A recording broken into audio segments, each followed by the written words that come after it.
Hey everyone, welcome to today's episode of Cognition Ignition with C-Class. Today I am going to be sharing with you SMART.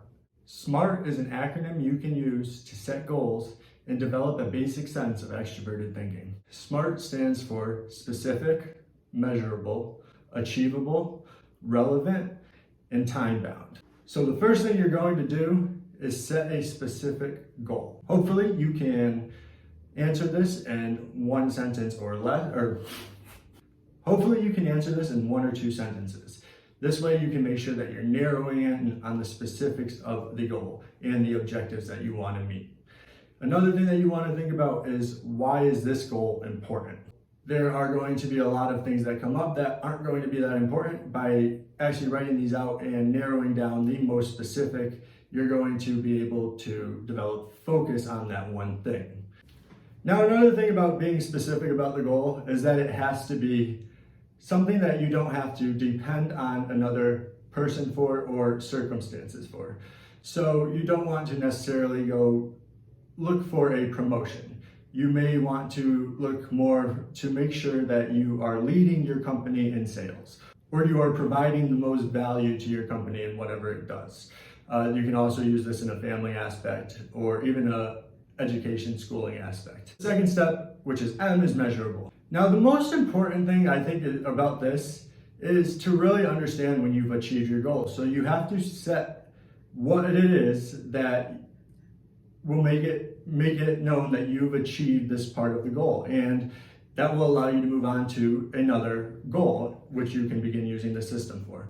So I'm just going to give you an example of this. For myself, I wanted to make these videos. I want to have 4 videos made with tips for developing each of the 4 extroverted cognitive functions by Monday of next week. So that's what I'm doing right now. And after that, I'll be able to begin generating my next goal, which will obviously be the introverted functions. But these steps get more complex. And the thing is, when you realize you've accomplished one small section, it's going to give you the motivation to continue on to the next goal. You'll benefit from actually being able to realize the accomplishment that you have made. Even if it's small, it begins building the step. 3 is really important. It has to be very achievable, and it should be achievable at the lowest cost. For example, if you want to start making videos, then you have a cell phone and you can start with that. You don't have to go buy equipment. The key thing about setting your goals is to get started in the quickest way possible. That will allow you to have a successful outcome and an achievement. So number 4 is really important, to look at the external circumstances, and this is really where your extroverted thinking comes into play. One thing you have to really consider is this goal a good time to do something? I'll be honest, I have a goal right now of building units, which I've already had approved, and right now, because of just the cost of materials and labor, it's not necessarily the best time to be doing this kind of construction. So I have 10 years to get this thing done, and I'm probably going to hold off just because of the fact that it's costing almost double now than it would have 2 or 3 years ago. And these are things that you have to consider even in your small goals. Like, has the cost of investing in a certain stock or crypto gone so high up that it's not worth investing in anymore?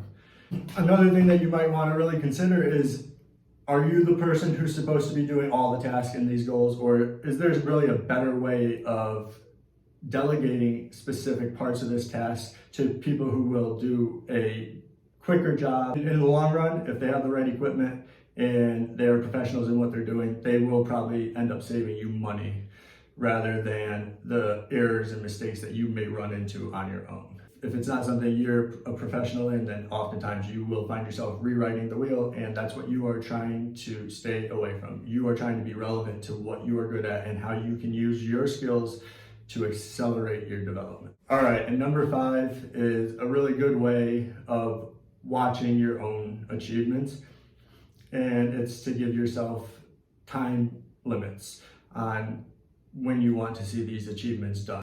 So you can think about 6 months, 3 months, about 4 weeks from now, and really today. You can go 2 to 4 weeks actually. So 2 to 4 weeks, or even what you can do right now based on that goal.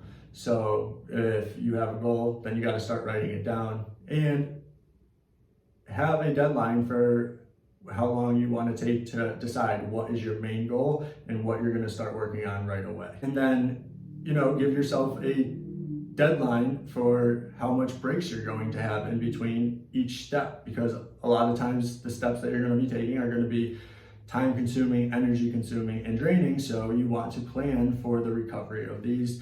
Think of it like, taking a spring break in between a semester of school, and, just giving yourself time to restore the energy you need to continue on through progressing on your journey of achieving whatever it is you want to achieve. And that's what I have today for Extraverted Thinking. I hope you guys liked this video, and if you did, let me know in the comments. If you have any questions, let me know, and don't forget to subscribe and hit the notification button so you get the upcoming videos in this series. Have a good one.